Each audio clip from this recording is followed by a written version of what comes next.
I await that with interest. Honourable Nick Smith. Mr Chairman, firstly I want to congratulate the Minister and the Chair on the supplementary order paper and the work that she has done to knock this bill into really good shape. I think this is going to be one of the really good bits of environmental legislation that is advanced by this government. And the first question that I'd love to have answered by members of the opposition is, where was that party when they did 46 drills during their last period in government without any EZ legislation? For 9 years they sung "Drill Baby Drill" without any legislative framework at all. They had 9... Point of order. Point of order, Grant Robertson. Yeah, this has been a very good debate so far around the detailed matters contained in the bill, and I'd just urge the member to actually talk to the bill rather than make a political speech. Yeah, well, look, he hasn't been going for a minute yet, and I'm sure. And I'm sure he will come back to the content of the bill, because I will listen very carefully.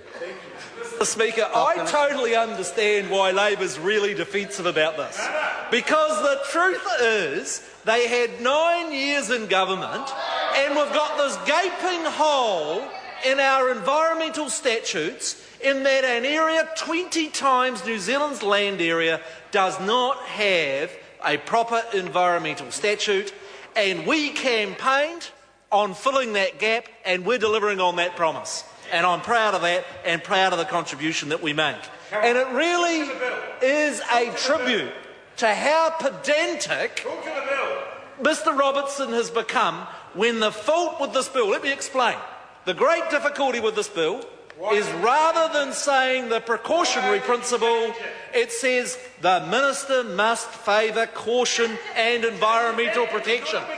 So the great big contribution to environmental protection in New Zealand is an argument over whether the words "must favour caution" and "environmental protection" is as good as putting into the law the precautionary principle.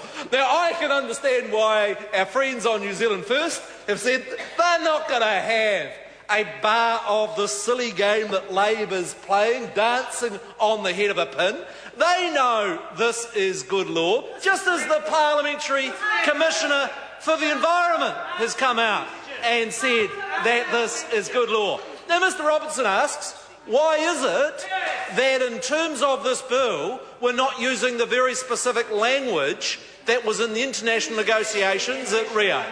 And the simple reason, Mr Robertson, and this will be news for you, is that the legal uncertainty over the precautionary principle, if we look at principle decisions, look, you ask the question, and when I give you the answer, you won't hear us out. If you actually look through court decisions on those that have chosen to put that precautionary principle, it creates huge uncertainty. And I actually commend the Minister.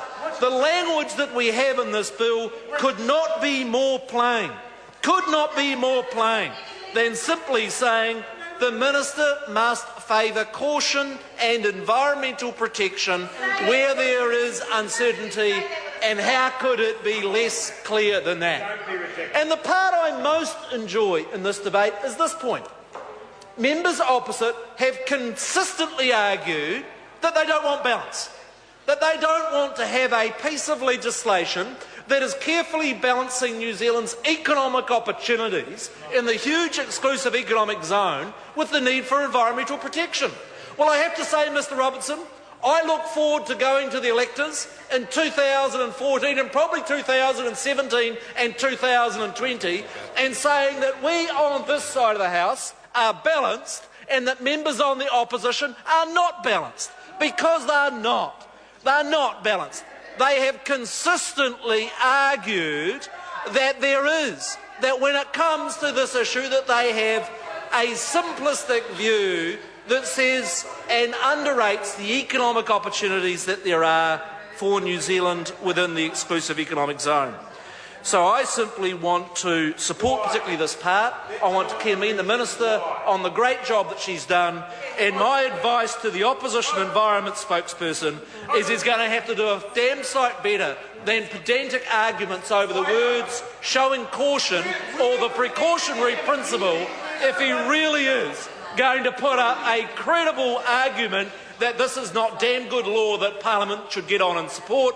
And I'm actually very disappointed that on such a key area of public policy, filling a gap in New Zealand's environmental laws that Labor left for 9 years, that they choose to oppose this bill. Calling Eugenie Sage. Thank you, Mr Chair.